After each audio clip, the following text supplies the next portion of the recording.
Hey guys, welcome back to Flashlight Crazy. Today I've got a really special video for you all. Today I've got my friend here, Darren Yeo. We both are from Melbourne. We hit each other up online, liked what we were doing, and thought, let's do a collaboration with some of our torches. So you guys are gonna know a lot about what I've brought to the table, but I'm really interested to see what Darren's brought. And yeah, hope you enjoy the video, guys. Stay tuned.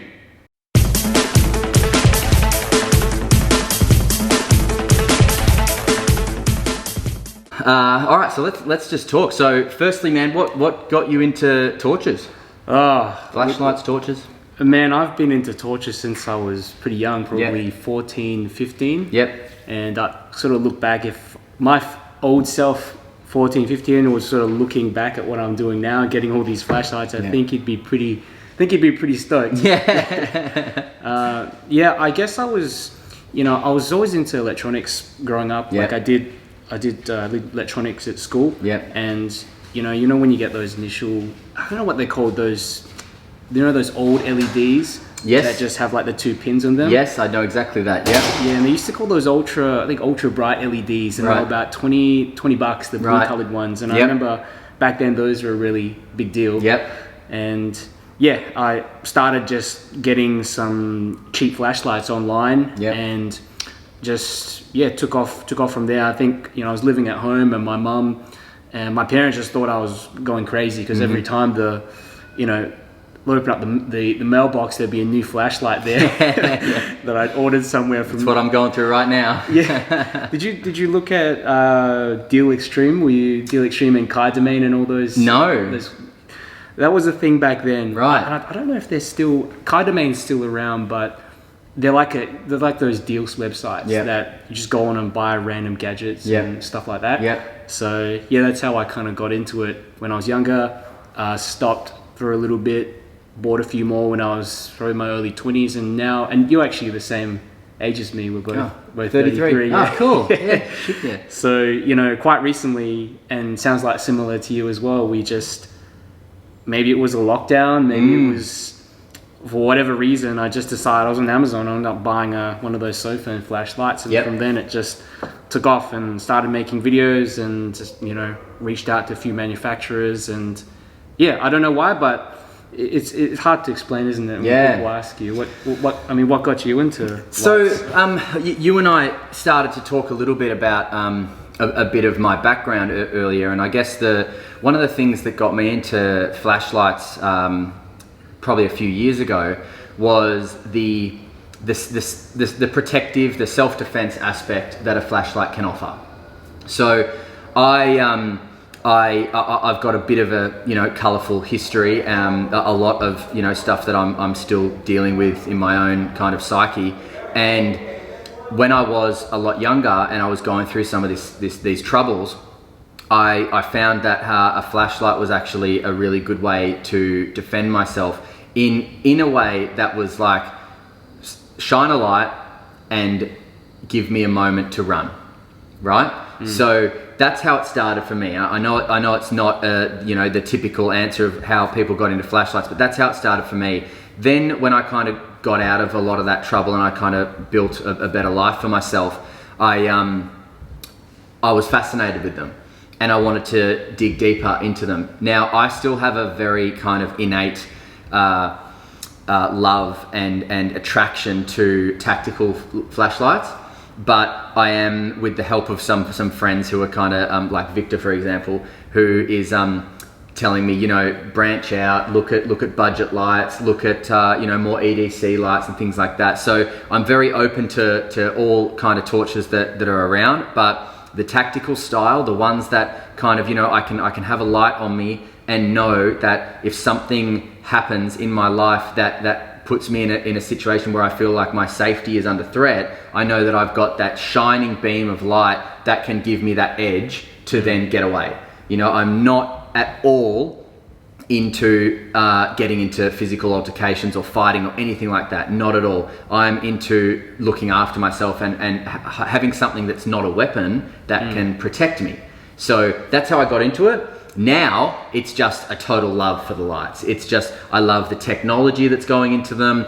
Each year these new lights come out and they're just I mean, you would agree, right? They're just fascinating what the technology is doing. It's amazing. From even 5 years ago, 5 to 8 years ago, when I was looking at lights, I had those XML LEDs. Yep. The Cree XML LEDs. Yep. Something about 700 lumens, and Yep. that was the max. Yep. I mean, that you could get. You'd have these gigantic hosts, and as you know, getting back into them, I sort of just looking up just a really cheap one online, and even the SST40 nearly 3 times the output of that in such a small host, and the technology just moves along so quickly. I kind of wonder, someone watching this video 10 years from now, they're going to look at these lights and be like, geez, these are...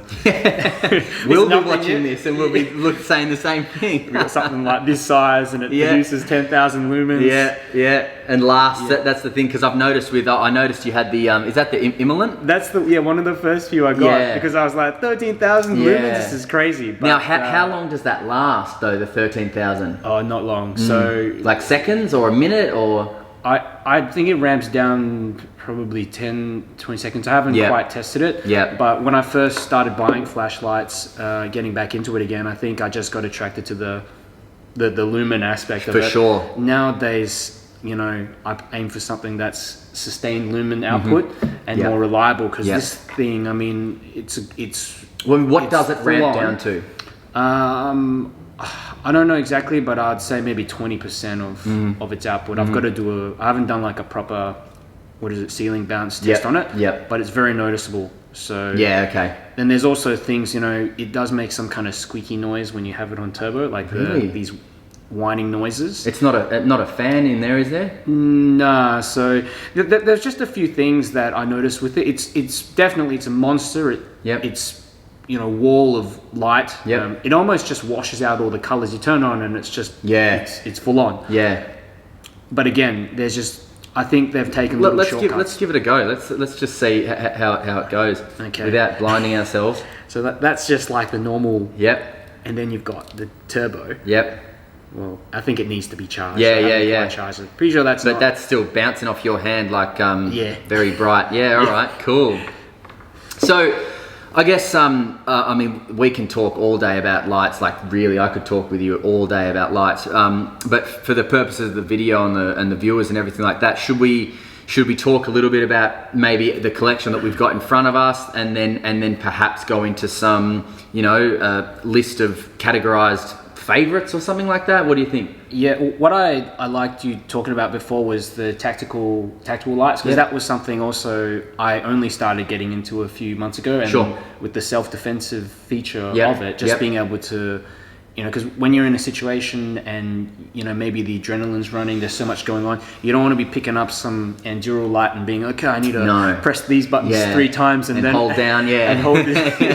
It just doesn't work that way. No. And the instinct is just to mash that button. That's it. So I think that's a feature that I appreciate more. I've never had to actually use it in a situation where I've had to defend myself, but it's interesting to hear that you might have had to deal with that sort of situation, and for me, like, what was that like? And so cool, man. Was it effective? Yeah. So you don't have to go into yeah, of course, no, thank you. Too many details about it. So look,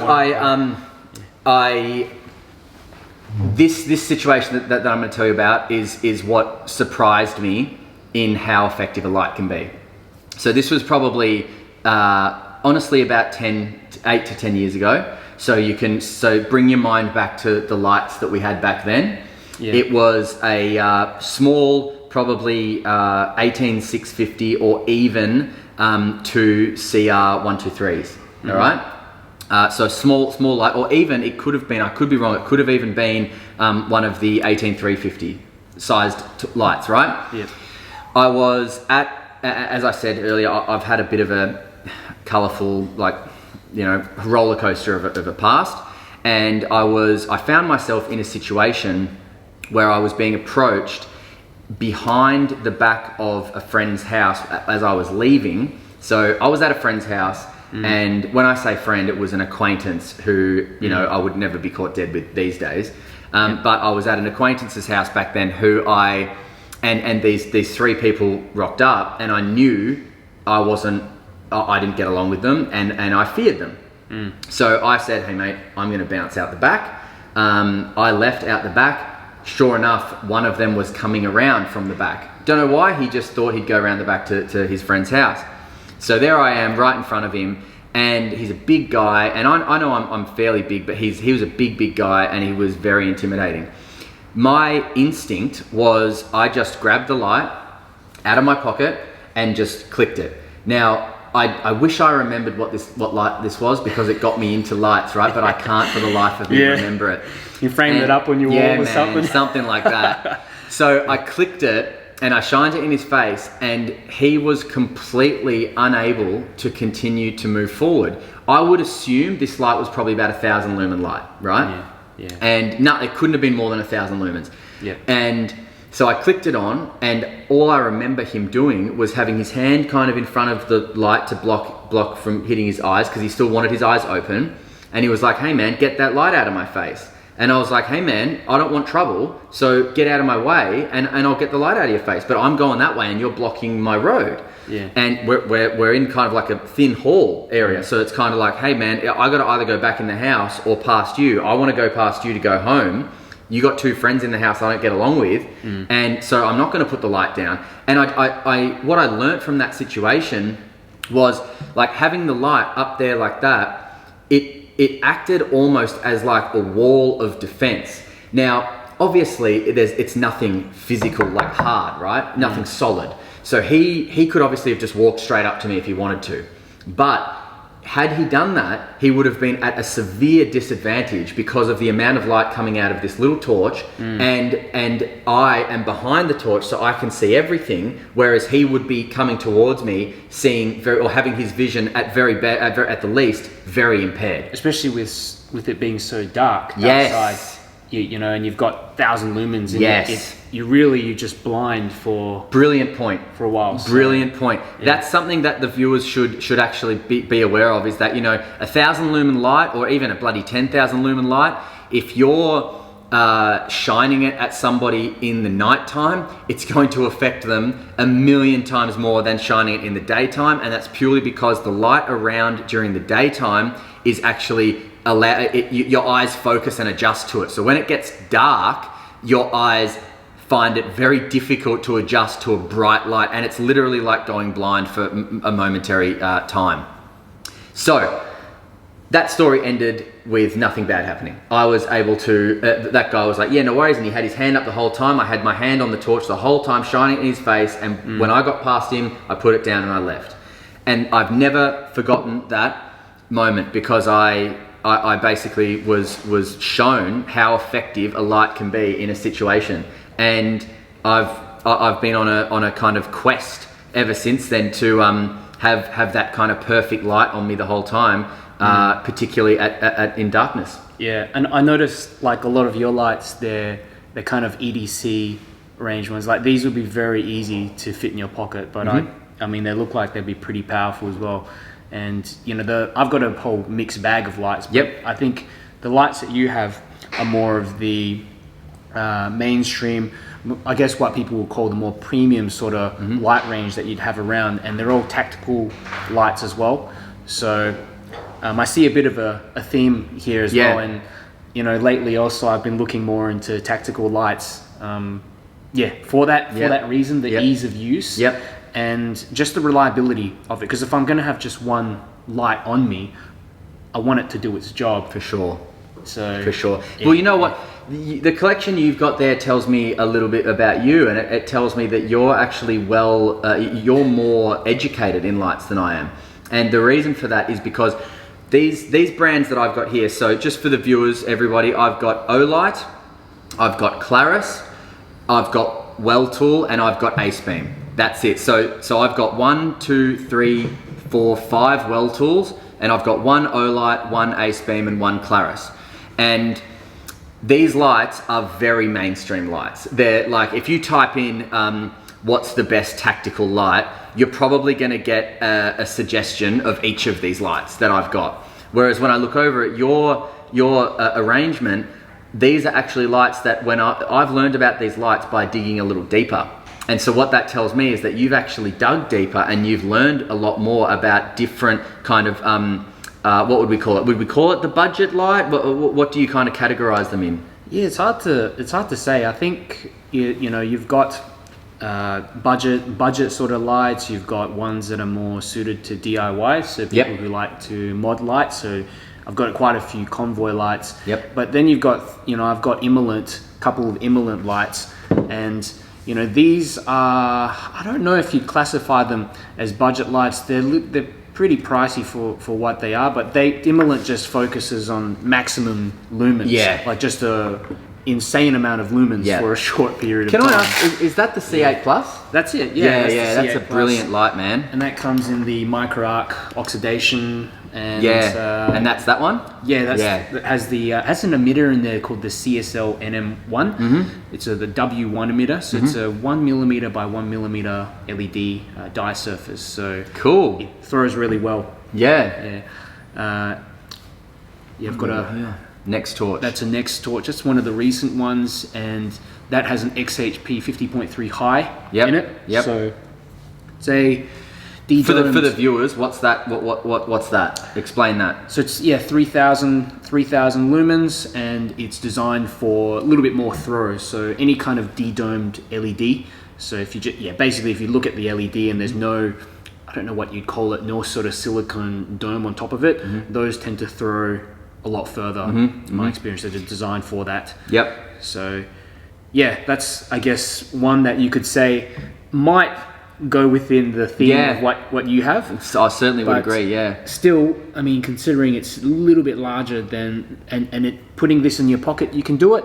But I think these would be a lot more comfortable. That's for sure. Yeah. So, is that 21700? There's 21700. Yep. It's like you had to play around with it. Pretty simple interface. Yep. There's a button on the back, and I like how that there's a clear distinction between when it goes on and then the strobe mode. Yeah, that's cool, man. I noticed that. So it's the same button to turn on momentary and then strobe. Yep. So, like we were talking about before, that when you're in that situation and a difficult situation where you have to defend yourself, you might have the adrenaline running and you just mash the button so there's no... Exactly. Even if you're in any of the other modes, it does that as well. So that's really good, man, to hear. So no matter what mode you're in, if you mash the button, that's like your protective button. That's right. Yep, that's great. That's a good thing to have. I think that's a good thing to have, man. I want to hear some more about your lights. These look really cool, man. I've never actually played around with any of these before. Well, so. you are my guest, mate. You please be my guest and grab anyone you want.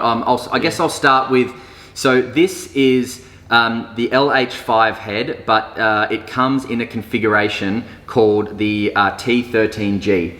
Now, what that means is, so Weltool, for all you guys at home who watch me, you know very well I'm a Weltool obsessed fan, and Weltool actually allows you to change the bodies and heads out pretty much with everything. So, for example, if I wanted an 18350 configuration in my LH5 head, no worries at all. I can just shorten it, and that's it. And so I bought this configuration here for everyone who's not seeing. That's the configuration I've just put it in. And so that, it will take an 18350, it just makes it a lot smaller, pocketable. But this light here, I probably wouldn't go as far as to say it's a tactical light.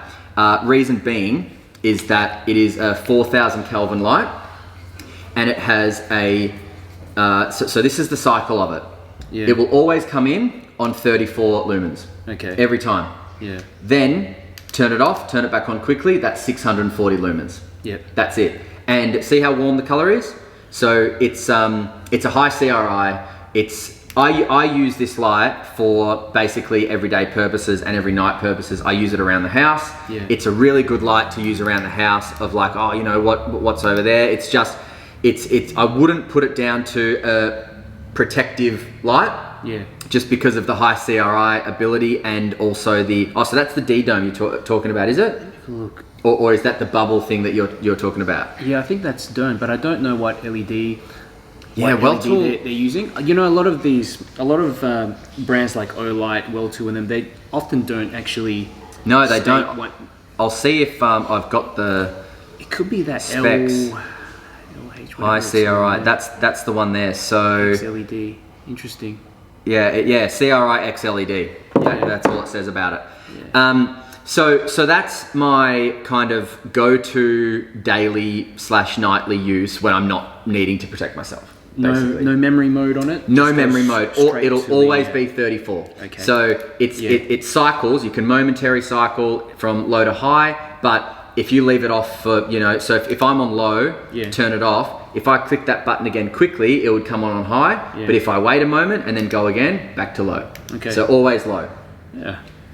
Well, that's good. Like, I mean, when you're, as an everyday light or something that you just bring around with you or keep in the glove box, you don't want that to blast you exactly with 1,000 lumens straight up. I don't know if, just doing beam shots at night, kind of what we're talking about before, if you accidentally blinded yourself. Plenty of times. Yeah, and when there's not much light around you, it's really quite, even 1,000, 500,000 lumens, you're like, crap. Yeah. And you can't, you just can't see. Yeah, it stops you for a moment and you really got to kind of get back into it. So look, with that light, 100% every single time it's going to come on in the 34 lumens.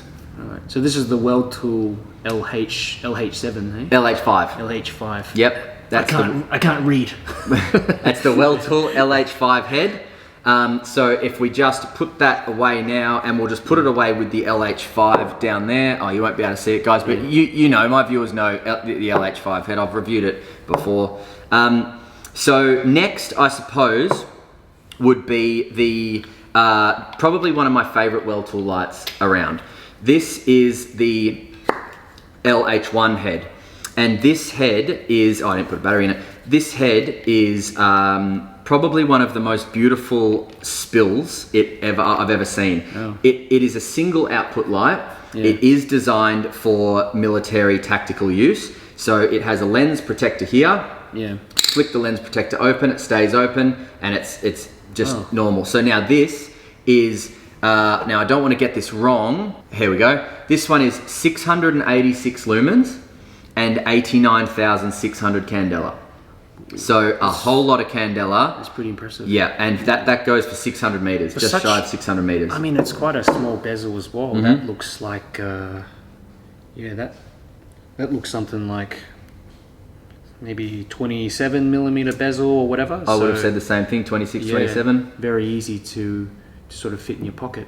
I'll show you something as well. I should grab. I think I left one in my bag, but it doesn't matter. So when you take this off, this light actually comes. So have a look at that LED, by the way, and the smooth reflector. It's just beautiful. I wonder if that's an NM1. Kind of looks a bit like the NM1 in this one, eh? Oh yeah. Tiny. It looks very similar. That might be it. Yeah, I think yeah, man. Yeah. Because it's got incredible throw. This LED. See, all it says is white light XLED. I don't get it. Yeah. Jeez. Now this thing is pretty full on for such a little light as well, and the reflector is quite deep. Yes. So, which helps. Because see, I liked what you were doing there. So to compare it with the Convoy, right? You can see how the hotspot of the Convoy is a lot tighter, and stays a lot tighter as well. And it looks to me as though it would have more lumens. Am I correct? Yeah, I think, obviously the reflector is larger, so it's going to be able to concentrate, have a more concentrated hotspot, but you can't fit this in your pocket. No. It's just too bulky. Yeah. So when I go out, leave the house, I don't grab this one. I grab something with a smaller bezel one. I think over time of just having all these flashlights, that's my realization that the one that you normally pick up is just the one that's easiest to pocket. Absolutely. And has the most utility. Good throw, good flood, good battery capacity, and it's reliable. It's got maybe a tactical function. I think a tactical function is important for sure for me. So yeah, I mean these are great, but it's more for your a flashlight maybe you chuck in your backpack. Exactly. Yeah. I would agree. And I think with lights, if you look at say Convoy, Convoy is probably the main sort of enthusiast, flashlight enthusiast and modder sort of flashlights out there, but you don't have any charging ports on it. So I'm sure with all of your lights, you've got some kind of external charging, or there's a kind of battery with a plug thing. Yeah, so Charge battery. not with well tool. So Okay. actually, the 18350s with well tool have a micro USB port to charge them. But there are no external charging ports in the well tools. Yeah. As you can see here with the 18650, no external port, so you've got to get a charging dock. A separate one. Yeah. And that's probably good for the water resistance as Brilliant. well. Because Yeah. I have found, I don't know if you've had this happen, but you turn on the light and sometimes the kind of port will just pop off. Yeah, I've never had that happen. I just changed this into the 18350 configuration again, and this is great for 18350. Of course, you're sacrificing runtime without the 18650, but it's just so much more pocketable and loses no intensity at all. Yeah. It will just lose runtime. Wow. That's it. I really like that it has this modular feature to it, so that you can you just have to buy the head. It seems like That's there's right. different compatible heads Yep. with the flashlights. Yep. And the anodization is fantastic as well. Just even the machining, Yes. all the attention to detail. Yep. That you can see even on the bezel here. It's really fantastic. Yeah. So when you're paying extra, that's what you get. You get more refinement, and you essentially just get the reliability. So Yep. plus a lot of special features. Different companies do different things. Yeah. So Well, this light, so one telltale sign that this light is actually really good for tactical applications and military and law enforcement and things like that is it actually comes with a spare lens. Because when you attach this to a gun and you're firing the whole time, it can damage the lens. oh, the actual glass. Yeah. lens, Okay. So it actually you actually get in the pack with the LH1 head. You get a fresh lens to take the bezel off and reattach it. I have noticed there's quite a community of dudes that go hunting and stuff For that sure. also like flashlights. Yep. And that's one of the main reasons they use it. So Yep, which is not me. I don't hunt. mean, I would definitely hunt for my food if I had to, but I don't hunt. I just never kind of got into it. yeah, I have gone to shooting ranges and Yep. I find it fun. I do some archery. Yep. It's been a while since I've done that, but it's more. I shoot a bow as well, Yeah? actually. Yeah, at an archery range, but I don't. I don't hunt with it. I'm nowhere near good enough to hunt with it. No, it's like recurve or compound. No, recurve. Yeah. How some people they shoot without sights and stuff. Yeah. That's always like done. I'm like, how do you? Yeah. No, just a really- recurve, no sight, and it's 40 pounds. So I just play around with that, shoot the target. I'm up to about 20 meters now, and I'm hitting the target at least. Not the hot spot, obviously. Is it easy to find places around where you are to play around with it? Yeah. I've got two archery clubs that I go to. Cool. So I guess next for me would be the Well Tool. This actually came today. The Well Tool LH3 head. So that's a LEP. Oh, wow. And this is probably my favorite LEP, and I'll show you why. It's Look at the size of the light head. Firstly, Yeah. absolutely enormous. I'd consider this to be quite pocketable. Yeah, for sure. As an LEP, for sure. Yeah, but for an LEP, it's impressive that they've kept the bezel so small. Mm-hmm. I mean, Have you got an LEP in that? I've got a couple here, but for example, that one, you notice even just a few millimeters adds such a difference. Absolutely, for the pocketability. Exactly. Yeah. But it's pretty cool. Yeah, man. So the reason why I love this for a self-defense light is the size of the hotspot. So the technology in this is just utterly brilliant. And the size of the hotspot, so just for you guys at home, I'll just show you the LEP. That's the LH3 head well tool. Now, the size of the hotspot, as you'll see on the wall over there, this is going to cover somebody's face.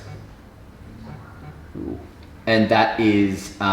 That's a really interesting looking beam, man. It Yeah. almost like, I've never seen a beam look so kind of diffused like that, an Yeah. LEP beam. It's almost got like a spill, Yep. a bit of spill around the edges. Well, that's this one. That's actually an LEP with spill. But see, if Yeah. I do it down there, that hurts your eyes. Sorry. No, that's- So yeah, if I do it down there, it just grows. The further away it gets, it just grows. And yeah, it is a very interesting looking LEP. for the viewers at home, I don't know if You can try it back there. It might work on there. At least your general. Hard to see. So so that's just going to get bigger and bigger. The further away it gets, I don't know. No, they can't see. You know, it reminds me of a projection light. Yes. Or something on a stage Yes. light. Yes. So it's only 330 lumens, but 196,000 candela. Yeah. So really cool light. It's difficult to find LEPs above that sort of 3 to 5, 600 lumen range. Yep. I think just due to the laser diode that they use behind it. Yep. But I wonder if this is one of those shine through modules, or whether it's like a reflector module.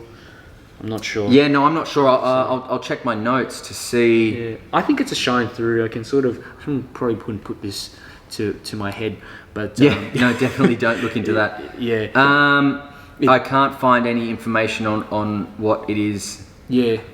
Because you can see it like with this one here. This is the Next Torch T10L, and you can see the little yellow phosphor diote. Yep. So you can see that in there as well. It's basically where you have the laser module directly behind the phosphor. Yep. And then it shines through the phosphor, converting it to white light. So that's the T10L. I have had this. I don't know when I got this. Probably a few months ago. So this is a tactical LEP, and that's awesome. Actually came with this little what do you call it, like a tactical ring around the side as well. So I think I've actually just disabled it.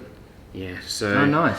It's I think this is, I can't remember, about 5 or 600 lumens, and it's, with Next Torch they have that same design at the back there where you can what do you call it, like it's like a rotating sort of switch, so you can have it on low, medium, high, and then strobe. But then if you're in tactical mode, you have it on high, always and then, high, and then you got that strobe as well. Yep. So I like the design of the interface, and the fact that you can choose some of the lower modes in there.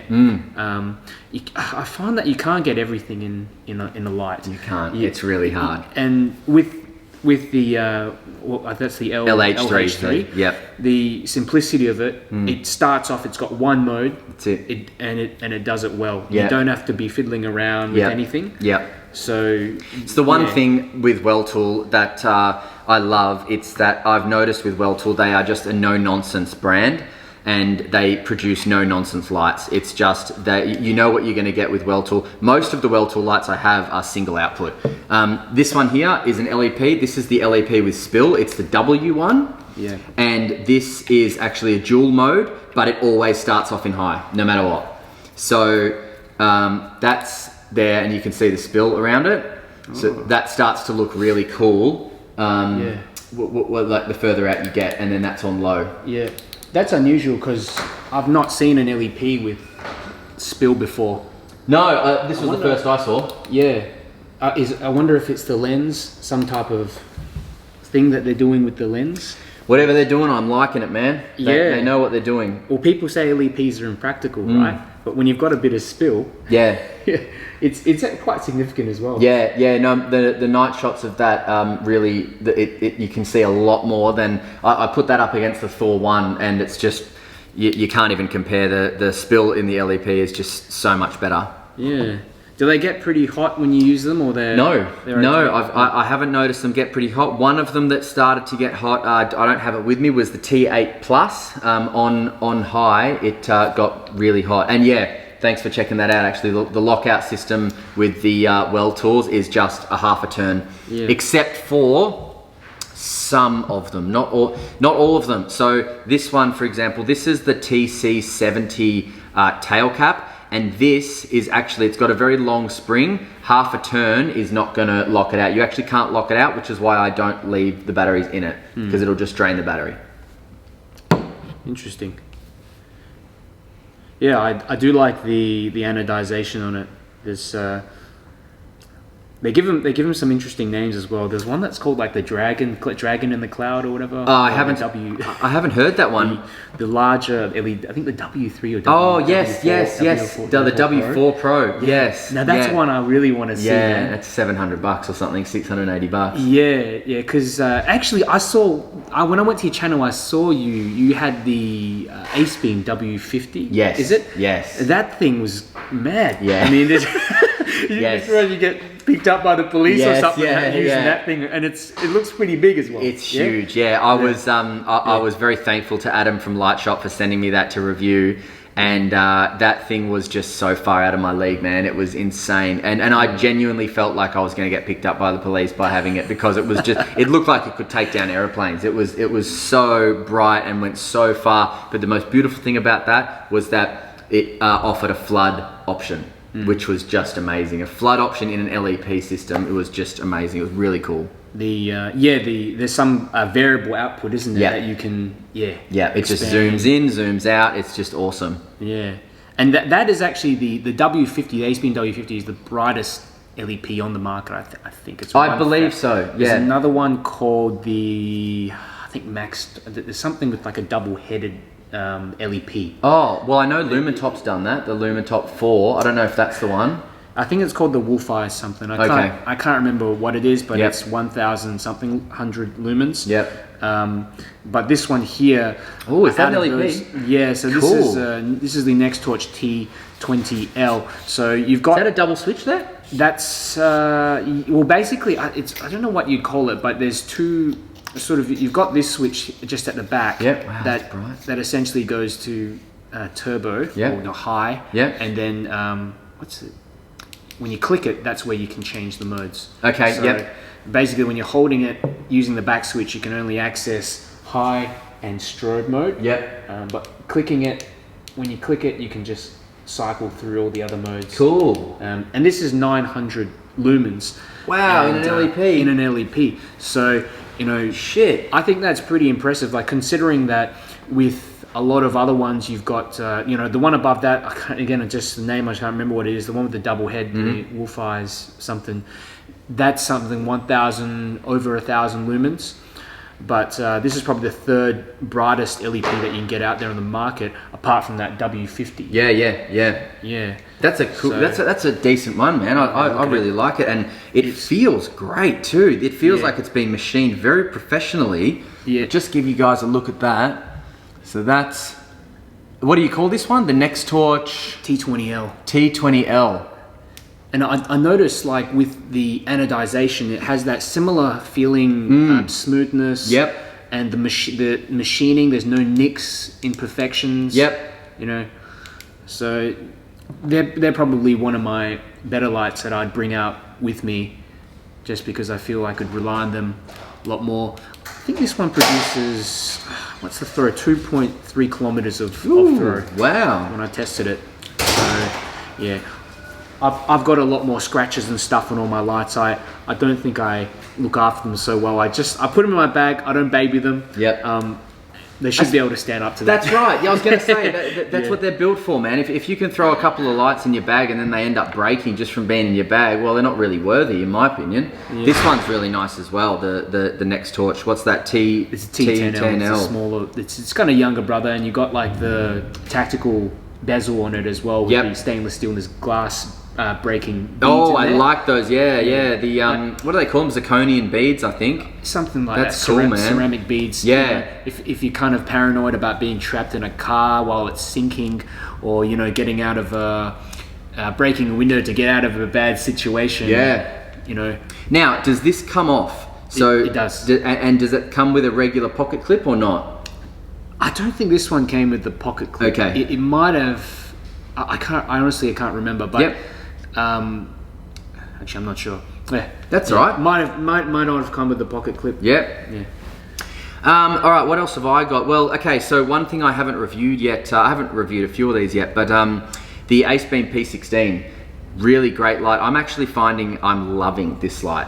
So it is a 18650 light, and it has a tactical and a daily mode, and basically the only difference between tactical and daily is what this secondary button gives you. So on the back there, you've got two buttons, the primary button and the secondary button. Secondary there, primary there. So the primary button is a forward clicky. Now, I've got it in tactical mode, and all that means is that the secondary button there is going to give you strobe, instant strobe. It's only momentary. In daily mode, that secondary button will give you the lowest output. Yeah. So daily mode gives you an instant low output, whereas tactical mode gives you an instant strobe. Other than that, it cycles, so I've got it on high at the moment. The reason I really like this light is you can see the size of the hotspot. Yeah. Very big hotspot, a lot of candela, which is great because that's very, very blinding for the candela. Look at that in the camera, It's a cool, very cool white color as well. Yeah, it is, Very, I think you're definitely maximizing your lumens. Yeah, exactly. So this is only a 1700 lumen light, but because of the candela, it makes it really, really good, and it's got that TIR. Oh, that's why it was sort of quite smooth, the beam pattern on the wall. Yeah. The P16, eh? Yeah, Ace Beam P16. They're doing some really good stuff with Ace Beam at the moment. And when you're changing with Ace Beam, when you change to that, what is it called, the daily mode and what have you, is there a specific easy way to change it, or is it a bit... It's a bit finicky. Yeah, so what... With Nightcall, you reviewed the P23i, and there's a kind of a procedure. Strobe yourself, and then... Yeah, so look, it's kind of similar to that. So you hold down the strobe button, and then you click the thing, and see how it's kind of like like a heartbeat. It's kind of like pulsating. Yep. So now what you do is you will click the secondary button, right? And now if in SOS, that is going to mean daily mode. And then if you click that, strobe means tactical mode. So this is basically your selection button. So you're selecting daily mode, and then if you want daily mode, you just click the rubber clicky. Okay. But if you want tactical mode, you just click the rubber clicky whilst it's strobing. Okay. Does that make sense? Yeah, I think like I probably need to. For me, that would be something I got to read the instructions. And make sure because there's a few sort of steps, but it's not something you're going to be changing over constantly. And I think the good thing is you don't want to accidentally, with some other torches, it's too easy to change the mode configuration. Yep. And you don't want it. You want it to have at least a couple of steps in. Yep. So that it doesn't, change by itself. Yeah. So, and look.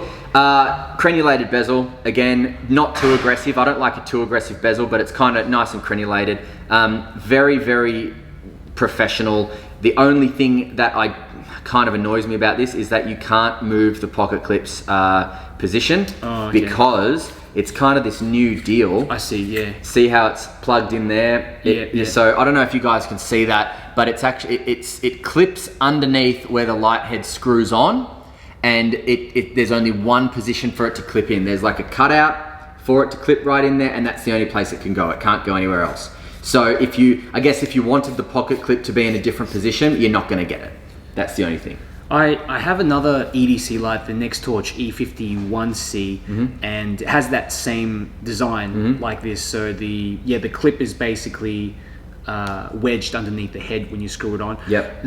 You can't move it around, but I think the positive to that as well is that it doesn't have this friction ring design. So if you have it in your pocket or just sort of at the side and you pull it out, there's no chance of that ring basically detaching from the flashlight. Absolutely, yeah. So there is that positive. It definitely is quite sturdy. That's not going anywhere. You're going to have to rip the head off. You're spot on. Yeah. And it's a reversible pocket clip. Yeah, that's good. You can have it on your hat as well, That's when you can tell you're definitely a torch nerd. Yeah, make sure you put it on there. Exactly. Yeah, so look, I love this light. It's becoming one of my kind of go-to lights at the moment. Haven't reviewed it yet, but I will be reviewing it soon. Sorry, do you want to grab it again? I just noticed this, that the battery tube as well, it looks like it's insulated. It is, yes. So there's a double, I don't know if you can see it, but on the inside there's like a double layer. Yeah, that's good. Yeah, it's insulated, so it kind of keeps everything. There's no banging around while it's on. It's not going to flicker. Yeah. Really good quality, like even the tail spring and the copper plate at the end, Very good contact on both ends. Yeah. You can definitely see why Ace Beam have such a good reputation. Yeah, man. Yeah, they're doing really well. They're pumping out P16. I opted for the P16 because it's an 18650. They've got the 17 and 18 as well, but they're both 21700s. And as you can see here, the only 21700 I've got is the Olight Warrior 3. I don't know if I've got any TIR. Oh, I've got one. Just this one here. This is the Spearez M4. So this is. Oh, yeah. It's basically. How should I say? It's a similar sort of design in terms of the TIR lens. Bit difficult to see here on the camera. But the cool thing is that the LED, it's circular shaped. So you get. So that's basically the beam profile. Yep. And so the spill is like a really soft spill that goes around the side. But they concentrate a lot of the light into that hot spot, which is good in my opinion. Yeah. And this is a great little one that you can carry around with you. It's an 18350 light. Yep.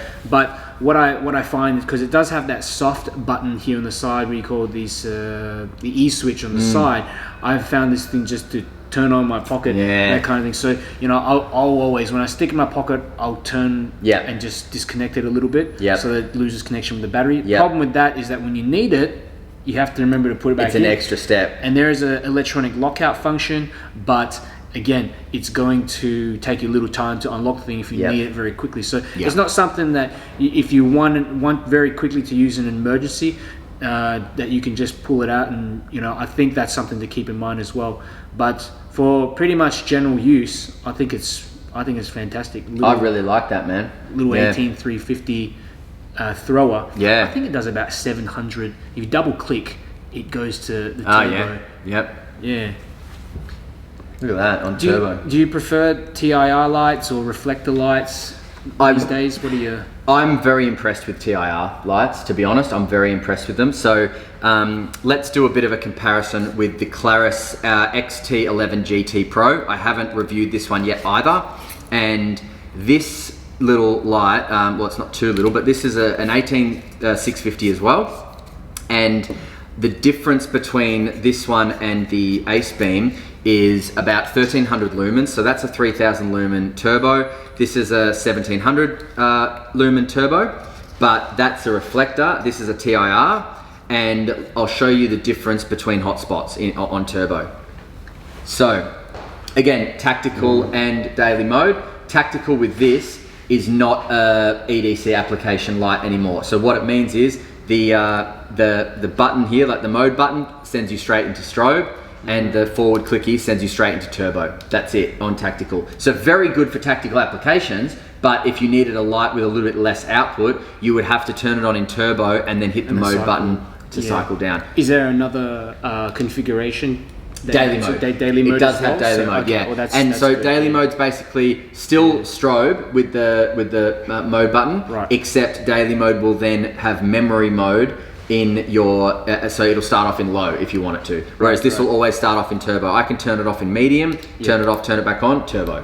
If I hadn't got the the P23i, it'd be, I wouldn't be so familiar with that. But that seems to have a similar sort of interface, the dual modes, and then the double switch on the back as well. And I find that's quite handy, just having that button that you can press to quickly activate the Absolutely, So, and I think just from seeing, so this doesn't have the zirconium beads, whereas that does. So that's got the glass breaking beads. It's actually got a smaller lens, and yet it throws further. Maybe it's deeper.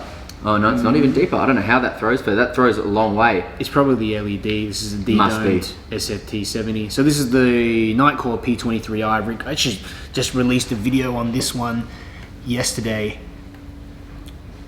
So yeah, excellent throw. It's kind of got this really large hotspot. It does. Beautiful. Very cool white color. The only thing that annoyed me a little bit was the center of the beam has a slight dark spot. You can't see it outside too much. But I've noticed a few Nightcores. My MH12 SE has that as well, and it really annoys me. It is, Why the hell is that? I think it has to do with the LED. The SFT70s are just known to produce a darker spot in the middle, or in some cases pretty severe donut holes.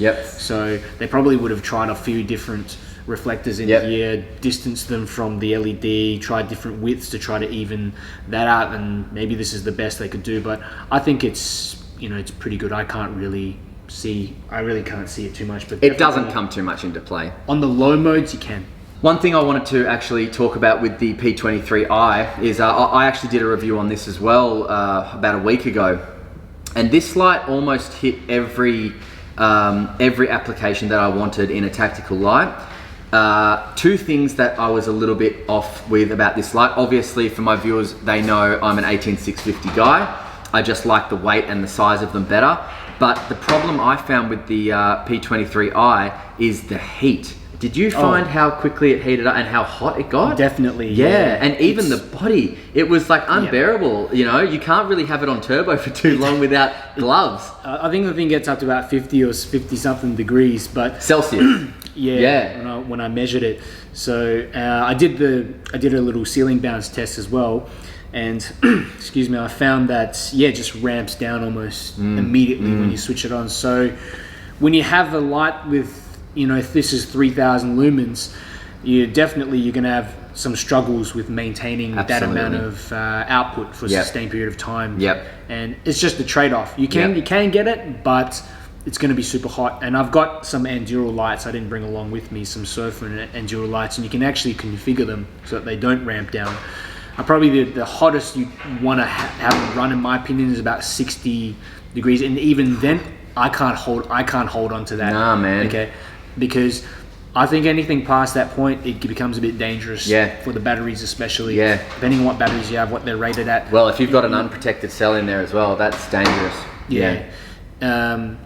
But it's amazing to see what they can do, what they can squeeze into a little light like this. I mean, it's really, to me, looks quite similar. It's not too much bigger, actually. To the Claris. I mean, you know what? Let's do around the same size of the That Claris. is actually around the same size, and that is an 18650, and that is a 21700. So that shows you just how well Nightcore has done with their manufacturing and with their kind of scientific applications in this light. Excuse me, because as you just said, man, the 18650 Claris is the same size as the Nightcore P23i, and that's a 21700. Now, I would like to do a test with these. I think we put these on both in high because they're both 3000 lumens, and let's see which one gets hotter quicker. All right, so would you like to go first? No, maybe it'd be easier if you did them at the same time. Okay, so is that on turbo and that's on turbo? Okay, cool. So let's go. I'll just hit them, and there might be a bit of black in the Claris too, actually. A little bit. Might be the same LED. Yeah. Or similar, because this one's not as cool. Yeah. So I don't know if you guys can see, but the Claris is not as cool as the Nightcore. They're both putting out 3000 lumens. The Nightcore definitely has more candela. Size of the hotspot, Nightcore is bigger than the Claris again. Now, we should have been timing this, but look, it's been roughly about 30 seconds, and they are both starting to heat up in my pinky finger area. So I'm sure that the head is starting to get very, very hot. I'm also sure that they've both started to ramp down, although I can't tell just by the roof now. It happens so slowly that it's hard to see. Yeah. But I usually use an app on my phone, or I have a lux meter that will measure just a slight decreases, but when you're using it, it's hard to tell because it ramps down so slowly, but often they ramp down to even 30, 25, 30 something percent of their full output, and so it's a good thing that they do that. Oh, for sure. It's a must. It's a must. So at the moment, the Nightcore is starting to get a little bit hot, so I'm just going to move it. I should leave it there for as long as I really can, just to be fair, but the Nightcore is definitely, I'm starting to struggle a little bit. The pinky finger and my hand underneath where my pinky finger is really not liking the heat at all. And get some bacon. So the Claris is very hot, but it hasn't gotten to the point of I've needed to move my hand yet. Although, as I just said that, it's starting to as well. So I would probably say that the Nightcore's actually starting to get really hot. All right, so definitely the Nightcore has gotten hotter quicker. However, it is pushing out more candela. So that's something to be aware of. And also, it's being pushed out by a more powerful battery. So I guess that has something to do with why it would get hotter quicker. I don't know. You know, it's when you have this, even when if you're not holding on to it and you just do the test by itself, the thing gets ridiculously hot. Yeah, okay, yep. Obviously your body temperature is going to be, 36, 37 degrees. And so that's going to also absorb some of that heat. Yep. And you leave it just facing up and then you touch it after a few minutes, it's unbearable. Yeah, so okay. I think holding it in your hand and around that spot does help you to just absorb a little bit of that heat. Yep. But when I run the tests, I usually just have it standing up, and this one ramps down quite quickly. Yep. Amazing the light that it can produce, but for sure, something to keep in mind with any of these pocket lights that can have a huge amount of lumens in them. Mm-hmm. So one thing I wanted to show you before was that I wanted to kind of demonstrate a bit of the difference between the TIR and the reflector light, but also the candela difference. So this is a TIR, so it's going to give me a really nice hot spot regardless, but the candela on this is like 50 something thousand, and I think the candela on this is like 30 something thousand. I could be wrong. I won't check my notes right now, but so 3000 lumens here, 1750. And look at the difference in now, granted this is a bit cooler, but can you see that hotspot's screaming hot still? Yeah. And that's 1750 lumens, or 1700 lumens, sorry. 1700 lumens over 3000 lumens, but the 1700 lumen light is actually brighter on the eyes because of the lens, the TIR, and also because of the candela that's pushing it out. And I think that's a really, if we're talking about self-defense, or, that candela is important because you're able to, basically, concentrate those lumens into a smaller spot. Definitely. It's going to be more disorientating. But then you're going to have to aim that flashlight properly as well. Yeah. So that's something to trade off. Yeah, definitely. And you know what? I actually found with the Claris that exact point, which was that the amount of light that it puts out, even if you kind of don't aim it correctly, it's still going to have a major effect. Whereas in the TIR, you do have to kind of get your aim right, I suppose. What's another one you've got? Oh, let's have a look. So I have another convoy light here. So we've looked at pretty much a lot of those smaller bodied lights. If you want something that can basically produce a lot of lumens and hold it for a significant period of time, there's really no way around it. You need to have a flashlight with a larger body. So this has got an LED called the SBT 90.2. This is the Convoy L8. There's so many of these throwers out there. With the SBT 90, I think Lumentop do a few. Ace Beam also do one. Ruben has something I think called the A2 as well. This one runs off a really strange battery. It's called the 26800 cell.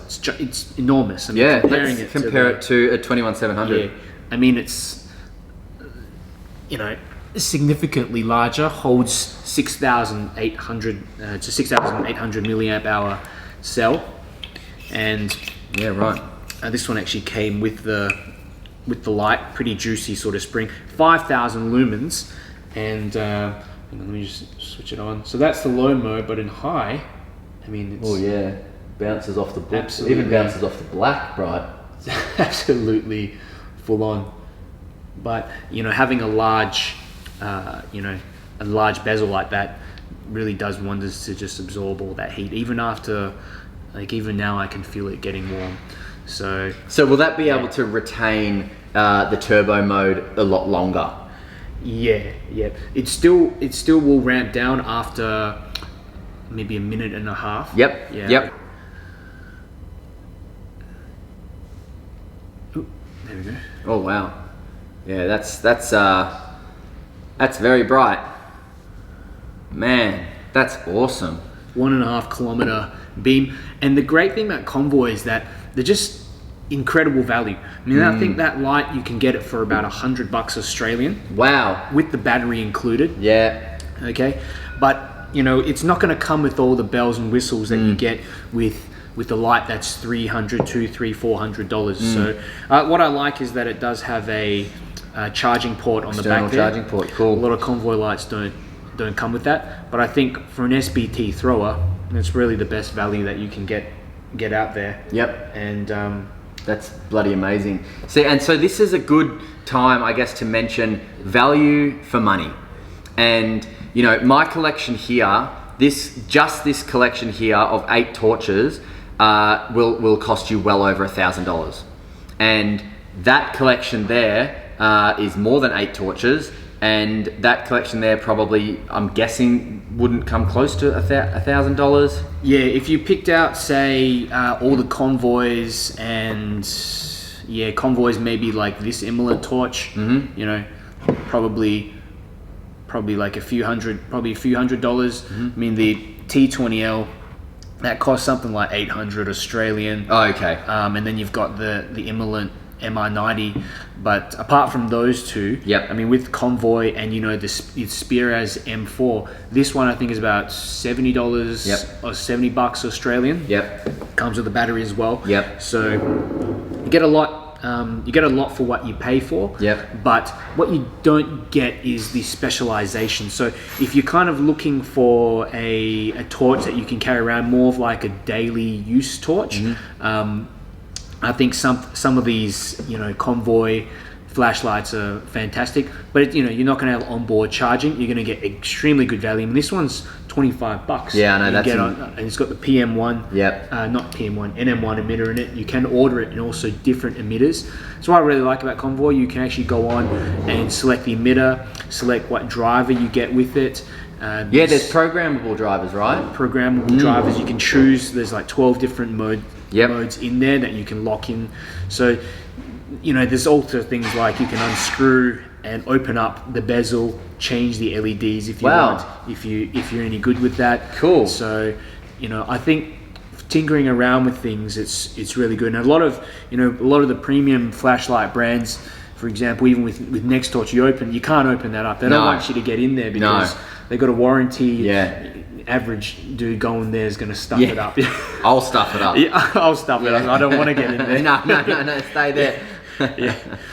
So just going back to, we were talking about, when we were talking with the Convoy, we were talking about how long a light can last on high or on turbo, right? And one thing that Olight continues to do is it produces turbo with a crazy amount of time. So I just got, that's why I was looking at my phone before. So this light on 2,300 lumens will go for 2.5 minutes before it steps down. That's a long time to be on turbo. So, and what I love about Olight is that they specify exactly how long each is gonna have. So the Olight Warrior 3, which I think is a great contender for the perfect light, by the way, will give you on turbo 2,300 lumens for 2.5 minutes. It'll then step down to 800 lumens for 160 minutes. And then after that, it'll step down to 250 lumens for 39 minutes before shutting off. That's from turbo. So, and another thing that Olight has in common with a couple of yours, I think it was one of the Next torches actually, is that in tactical mode, the tail switch will only give you strobe and turbo, and it will only give them to you in a momentary application. So what that means is the side switch is simply just turn it on. It'll have memory mode on everything but turbo. It has a 1 lumen output as well, which is great for nighttime. Moonlight mode. That's perfect. That's really cool. Yeah, like you don't see that in a lot of flashlights for some reason. Yeah, and it's weird, right? It's a really usable amount. Yeah. Because it has the side switch and also the tail switch. Can you turn it on with the tail switch as well? Yes. To start off? Yes. Okay. So the tail switch, I have this in tactical mode, right? So the tail switch will give you 2 applications. It'll give you a half press into turbo, and then if you press all the way down, strobe. That's it. Okay. But it's momentary. So very similar to one of your Next torches, I believe. Yeah. I really like the design of the light as well, and this kind of imprinting and stuff on the outside. I know Olight do these special versions. Sometimes, you know, I think I've seen like some kind of American flag version of the Warrior as well. So, wow, it's definitely machined. Look at that. I mean, it's a brilliant light. The tail has these, you know, little like arrowhead markings. Almost. Yeah. Just the attention to detail, and these are the little things you tend to appreciate over time, and able to discern even the knurling of it. You know, nice not too aggressive, but it is grippy. Yep. Because the anodization, it's more of the shiny type of anodization, I believe. So it's interesting how they managed to get this design on there as well. On Yeah. top of the anodization, where they're printed on top. But yeah, it's kind of this army style. It is, yeah. Which I like. It's, yeah, it was. It was available in black, orange, red, or that, and I opted for that because I wanted something a bit different. Wow, look at that hotspot. Massive. That's really, really nice. It's a really nice hotspot. Really large hotspot. You know, compared to the P23R, it's more sort of smaller here on the P23R, but this is a really large, useful hotspot. The Warrior series do that, yeah, and they actually don't specify what LED, but the formation of the LED and then the reflector is very interesting in the Warrior series. Looks like a TIR lens, and it probably has the same SFT70 in it. If you look behind it, I reckon it's an SFT70. I can't tell. I honestly, it looks very similar. Yeah. Yeah, you might be right, but it does have a slightly TIR application in it, doesn't it? Yeah. So that's how you get that. And with TIR lights, they just produce such a smooth and aesthetically pleasing beam. You don't get any ringiness that you get with the reflectors. I think reflector lights are fantastic as well. I think the distinction between the hot spot and the spill is very clear. Yep. But with TIR lights, you know, I think you have this sort of smoother hot spot. Yep. And the flood even is quite smooth. Yep. No, I'd agree. It's nice. Nice little cutout for the bezel as well. Yeah, this light I would say is a good use for security and you know security, police, anyone that's kind of doing some form of application that may require a light that is going to be able to shine very bright, very quick, and do that in a protective fashion. No donut hole. No, Doesn't look like it. No, That's good. absolutely not. The only thing about this is that it's not very pocketable for someone like me. 2 reasons is 21-700, very heavy, but also the sharp-ish, I wouldn't say sharp, but it is more aggressive bezel. Can you take it out? Is there a way to... I don't believe so, no. I mean, if there is, I don't know about it. Yeah. But I would honestly consider taking it out. It would make it a lot more pocketable. Yeah. And also, if you feel the side switch, it is not only very flush, but it's also quite, it takes a bit to push, so I'm not worried about it turning on in my pocket. Yeah, I like that. Looks like there's some kind of battery. Look at that. That's incredible. Yeah, battery indicator and also our output indicator. There's a little battery indicator around the ring, so that's... that's the battery there, and then the turn it on again, and it'll show you, so that's turbo, yep. Okay, so when it starts reducing the lumen output, it actually tells you at what point Yes, it will. It is? Yeah, from turbo, yeah. So if you double press the side switch, and it's in turbo and you leave it on turbo, when it starts to step down, you'll see, or you should see actually. I actually haven't tested that, but I would imagine so. I should test that. It's a good question. That's really cool. Like, there's just something about these little flashy lights on it. I mean, there's utility to them as well. For sure. So, yeah, and look, it doesn't stay on as well, which is nice. It's not going to kind of distract you from the task at hand. And typical O-light, you've got your 2-way pocket clip, and you can also put the pocket clip lens down or lens up. It doesn't matter. It's a really good light. Yeah. How much is this one, the Warrior 3? The Warrior 3 is about $180. $180. Australian. Australian? Yeah. Yeah. This is probably one of my favorites. Yeah, it's a nice light. I think I've been drawn to the design more, just this sort of this printing on the side, but also the nice smoothness of this beam. Yeah, no, I like this one. It's a nice light. It's a very nice light. And I know you say you wouldn't carry it around your pocket. I'm used to carrying around probably larger lights. So I will carry around something like this, the P21i, or even the TA30C, the next torch TA30C. So well, that'd be a good one for you. And look, so. You can't go past the fact that it's got a side switch application. I mean, that's just incredible how it's got side switch, moonlight mode. It's honestly, it's a good candidate for the all-in-one light. It really, really is. And I opted to buy the Warrior 3 instead of the Warrior 3S because the Warrior 3S stands for sensor, proximity sensor, and that means that if you get too close, it ramps down. Now, I don't want that. If I've got someone close to me and I want to blind them, I don't want it to ramp down in their face. Yeah, like that makes sense. That's like one of the, you know, with Olight, they really they really sort of put in these little a lot of R&D to their lights, and I don't know any other light that has that proximity sensor feature. Nor do I. No, nor do I. Yeah, so that's really cool. Yeah, and look, I'll just mention the final light, and I just want to mention this. I left this one to last because this is my go-to self-defense light, no matter what. I believe that the mixture of Candela, which is 77,000, and the lumen output, which is 1750, is utterly perfect. The LED down there is different to the other LH8 head, which has more lumen, more Candela but less lumens. Do you know what one that is? Yeah, that's an SFT40 in there. Okay. So it's a very throwy. Yes. Throwy LED. Yes. But let me show you the size of the hotspot, the cool white, and the utter blinding potential that this light has. I just think it's phenomenal for self-defense. Single output as well, 1750 lumens, turn it on, and it's just all business. And I just love it. I've actually practiced with this in the mirror to see how dangerous it can be for someone's eyes, and I assure you, this is a great go-to self-defense. There's no thinking, it's just pick it up and hit the button. So it's just one mode? Yep. As the other. And these, you know, the different heads that you mentioned, these are interchangeable. Interchangeable, pretty much. Yeah, chuck it on an 18350 if that's what you want. It really feels like something like this would go on the barrel of a gun or something like that. It's really what they're designed for, man, to be honest. Like a military tool, really. And, hence the name Well Tool. They're a very well tool, I tell you. Yeah, really good throw.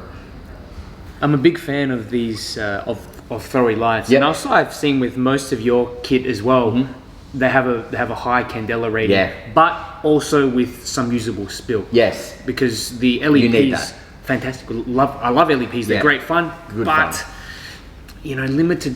You know, what are you going to use it for at the end of the day? Anything short or mid range, very tricky. But this you can have high Candela, but you know, there's spill. It's kind of, you know, with a lot of reflector lights, you have some ringiness in it. But at the end of the day, it works. Yeah, it does the job. Yeah, it's practical. It's got enough spill. Keep that in your hand for a second, because I just want to show you why I'm obsessed with the spill in the LH1 head.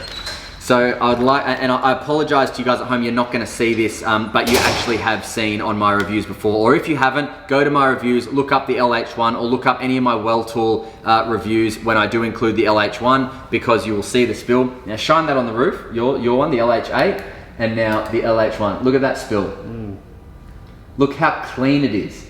And it's not too bright, but it's bright enough that in the dark, you see everything. What's the, if you shine it down the back there, what is... kind of, it does beat it, the one you have. Oh, this is 89,000 Candela, whereas yours is 77,000. Yeah. But it's the spill that wins this light for me, man. Wow. The spill is just so clean. Is that not the most neatest spill you've ever seen? It's just beautiful. It's unusual for a reflector. That's a reflector? Yeah. So I don't know how they've done that, but bravo, Well Tool. Really, it's just incredible what you've done. Yeah. Now, I would love to see one of your LED lenses. Yeah, I wish I actually brought a few more lights with me. I thought I had a few more in my bag. Yep. But, well, we've got plenty of time to, you know, plenty more opportunities to do these videos together, mate. Yeah, for sure. So these are a couple of LED lenser lights, and I know for those of you guys living in Australia, you know, when you go out to Bunnings or just your general, you know, camping, fishing stores, you would see these all across the board. And you know, in my opinion, I think they're quite reliable lights, and most of them take primary cells. So these ones I actually got from LED Lenser as a sample. I did a bunch of videos for them a while back. I did some light painting videos, and they have their own lithium ion cells in here, and it's kind of interesting. This one is the LED Lenser P6R Core QC. If you look at it, there's 4 different LEDs. Oh wow. So there's green, green, red, white, and blue. Cool. So the interesting thing is that they have this kind of canister. I don't get this, but Right. the cell goes in here, and you can put in other 18650 cells, which is That's good, yeah. which is great because proprietary systems are not the best. That's where Olight fails. Proprietary system, whereas Well Tool, no proprietary. Yeah, and you know, I really think that manufacturers should try to focus on that, unless there is a reason, like a specific reason that you need that battery. Maybe it's a kind of technology that's unique to the brand. Yep. So yeah, you pop that in, you pop the tail switch on, and basically you turn the light on, and you've got... Wow, that's cool, man. This thing is great. I use this to take photos of, course. of my lights, Yep. and I do light painting as well. Yep. With it, you've got green, you've got red, white, and then the blue light, and you push the head. You sort of nice. push the head, pull the head in and out to sort of focus and defocus the beam. You don't get a huge amount of brightness with these LEDs. Probably the red and the green and the blue, probably the brightest compared to the white. Yep.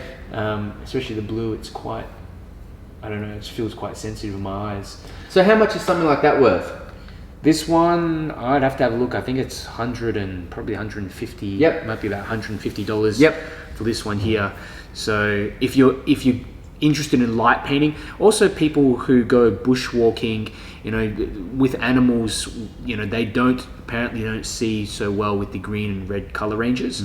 So I think it's friendly on them, you know, scare off the animals too. For sure. There's a few different modes. You click again and you can sort of ramp down the 1, 2, 3. Yeah, so you can ramp down. There's 4 different levels of brightness on each mode. Yep. But yeah, basically you've got 4 different modes. Yep. 4 different levels of brightness. So when you switch it on, it goes to the highest level of brightness. There's also a way to get it to strobe on each mode. I think it's 5 clicks. 1, 2, 3, 4, 5. Yeah, Yep. so you can get it to strobe on each mode, and I find, you know, it might seem a little bit gimmicky, but I use this when I'm light painting. Look, it's just another hobby that you can do with flashlights. Yep. And when you have it strobing and you take a long exposure photo, you see the light trails, like the separation between the lights. So I do like kind of orb pictures and stuff like that, which is cool. You can double click.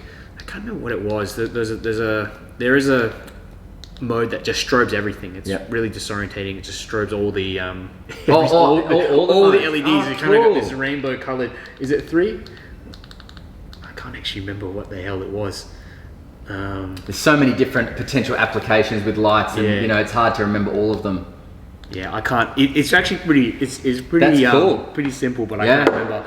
But LED lenses have that. You know, the head, this sort of focusable beam. Which they have actually painted it. I think that's why a lot of manufacturers don't have that on their because on it's their been lights. patented. They painted this technology. Well, good on them.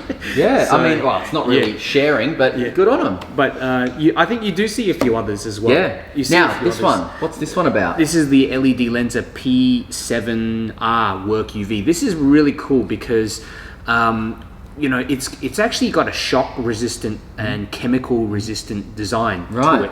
So I don't know what kind of anodization they use, but that's actually stated in their features. And you know, LED lenses have the normal range, which is basically their non-work range. But anything that has this sort of the work under, you know, because you get the P7R. And then if you have anything of the work underneath, it's just built to higher specifications. Oh, you got it. I'm so sorry. What did you do? I just held it down. Oh, there you go. That's it. Yeah. Because I didn't know how to turn it off. How do you turn it off? You just press once. Oh, okay. So, and I think that's also. I feel like there's so many modes in just one button. Yeah, that's cool. I like that. Yeah. Not great for tactical, but not every light has to be about tactical.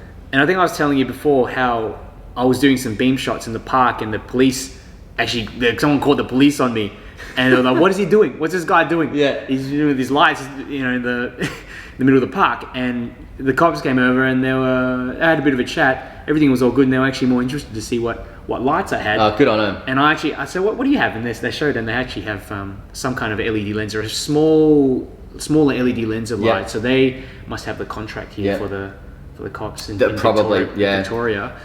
So there was a little mag light that I saw, an 18650, I think, mag light on the internet that looked amazing. It was a bit expensive for me, but looked really good. They've come a long way since the old LEDs and reflectors. And Maglite, that was my first ever flashlight was that I can remember anyway was a mag light. My dad got that for me when I was 12, and I still have that. One of the big ones? It was a small one. It's called a mag light solitaire. Okay. And it had one of those little halogen bulbs, like Yep. a tiny little. Yep. It still works. Yep.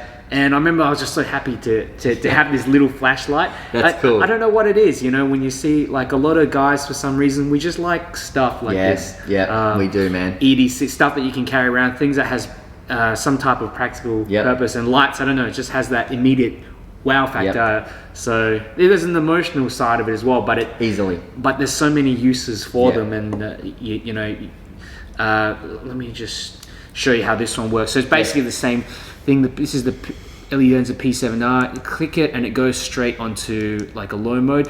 This is also a programmable flashlight.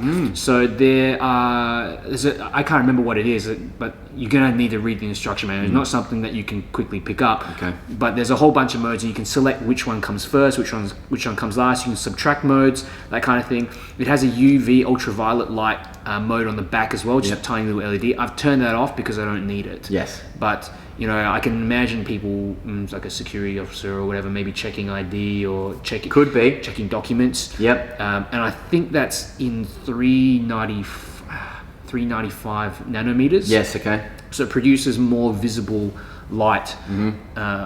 But you know, having it, the good thing about this is that it comes with this little belt clip, and then you can put it on your belt like that.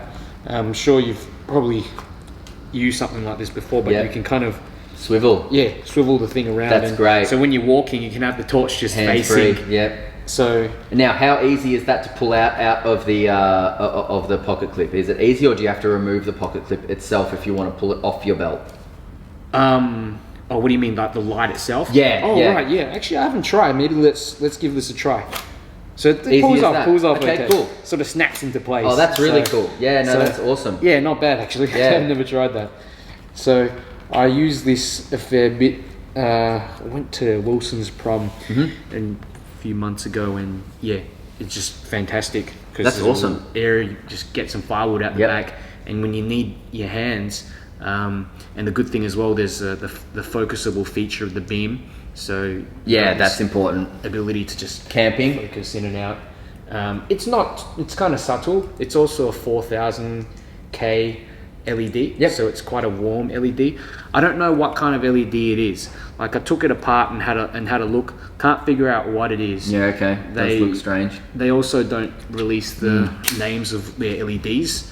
So, I think like these are rechargeable. This one's a 21. The P7R Work UV is a rechargeable. Has a rechargeable battery in there as well. 21700 cell, and I have put in other non-proprietary cells. They do work, the button top ones. The ones that are just unprotected cells, flat tops, they're just a little too short. So as long as you can get a button top cell that fits in these, absolutely fine. But I have tried on unprotected in the P6R QC, and it works because it has that kind of holster that holds the battery in there as well. I thought I'd show, especially my viewers would know a bit about Convoy already, but I thought I'd show you some of these. I thought I'd actually forgot to bring them, but talked a little bit about Convoy at the start of the video and also through the video. This is one of their most popular hosts. It's the M21B. Okay. So it comes with the whole range of emitters, and you can sort of change it around to whatever suits what kind of emitter you like. These basically, I've got a CUL PM1.TG emitter. So this is a very throwy emitter, and it produces... Wow, beautiful. Yeah, this one I think it produces 700 meters of throw. And is that a single output?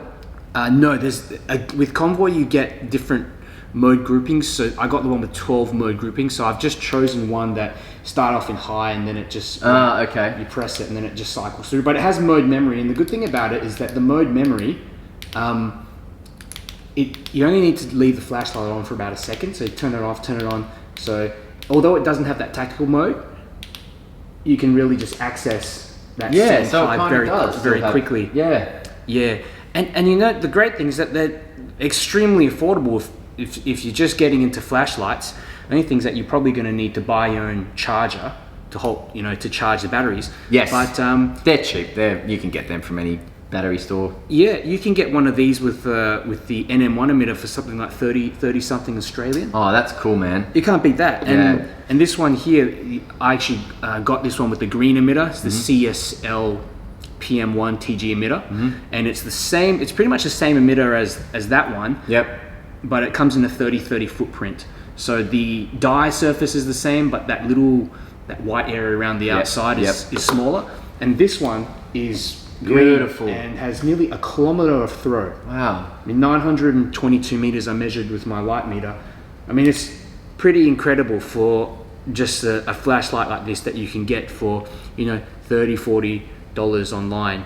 Online. Where's online? So it's you have to go to the AliExpress store. It's okay. Yep. Just search up Convoy flashlight store. Yep. So the guy who runs it's a dude called Simon Mao, and I knew about him actually like when I was a teenager. Right. And just like he was making flashlights then and these hosts. So now I'm noticing they're reverse clickies as well. Yeah. So no momentary. Which is not a problem. Yeah. So that's I wish they did have momentary though. That would be great. And even like a little charging port. I'm getting a couple more in the mail soon, and I've got one that will have a charging port. But awesome. That's the difference when you're getting a budget light like this, a so-called budget light. There's these little things in there that you're gonna forego. Yeah. Onboard charging doesn't come with a battery as well unless you select stick your hand up. And some of them don't. And things that doesn't come with a clip on it. Yep. Oh, really? Doesn't come with a clip. These are my own clips that I popped on. Okay. I was going to ask you about that because I noticed the reversible clip. Yeah. And then I noticed the non-reversible with this. So I was going to ask, is it a... That came with it. Oh, okay. So that's the M. This is nice. M2. This one's nice. For a little, this one throws 600 meters. This is the Convoy M2. 18650? 18650. Yep. And as you can see, like the beam profile's pretty nice. It's beautiful, yeah. And I mean, this thing I think is another $30-something.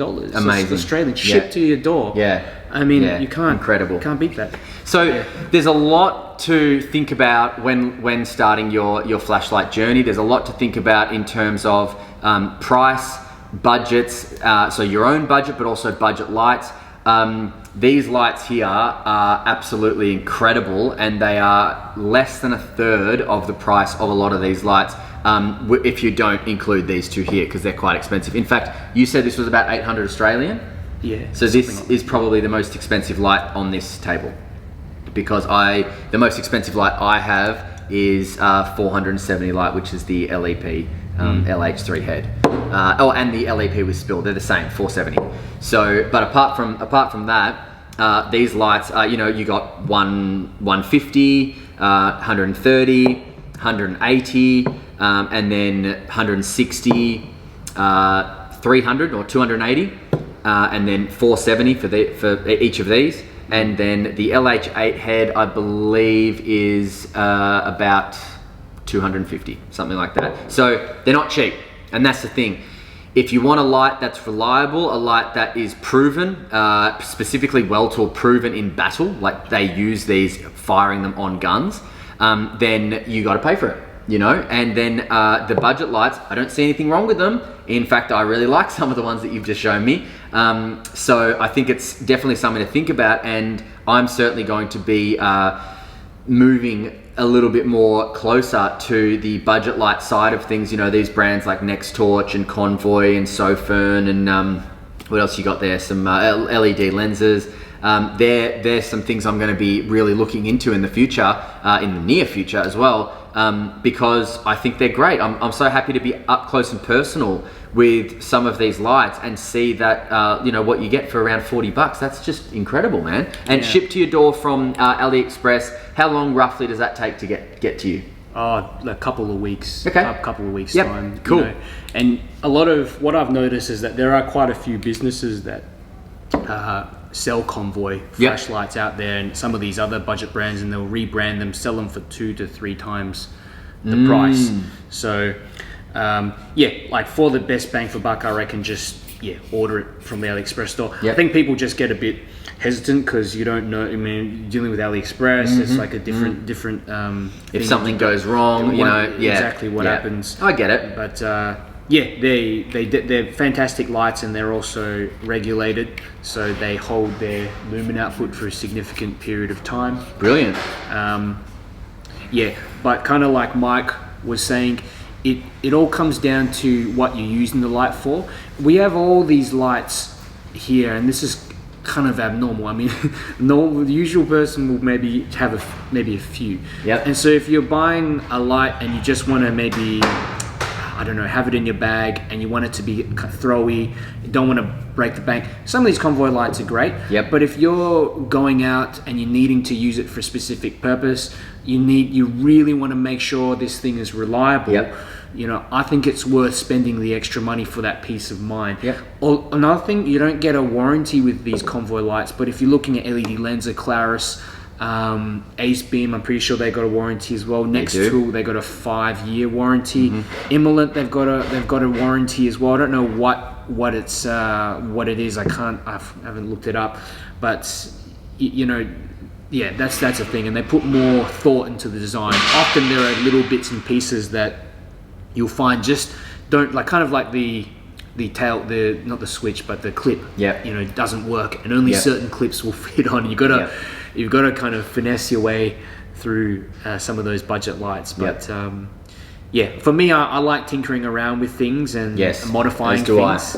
So that sounds like Convoy would be something really cool for me to deal with as well, because I like tinkering around, and I would love to deal with different drivers and things like that. So that sounds very appealing to me. But I really appreciate you, just suggesting to meet up. And these lights are awesome. Like I've never actually seen these before. I've seen some of the O lights. Which one do you like best out of the collection I've brought today so far? I reckon I really like this O light one, and also that throwy well tool. I'm really impressed with the well tool. The LH1, was it with the tight hotspot, or so it is LED, right? Not LEP. LED, yeah. Yeah.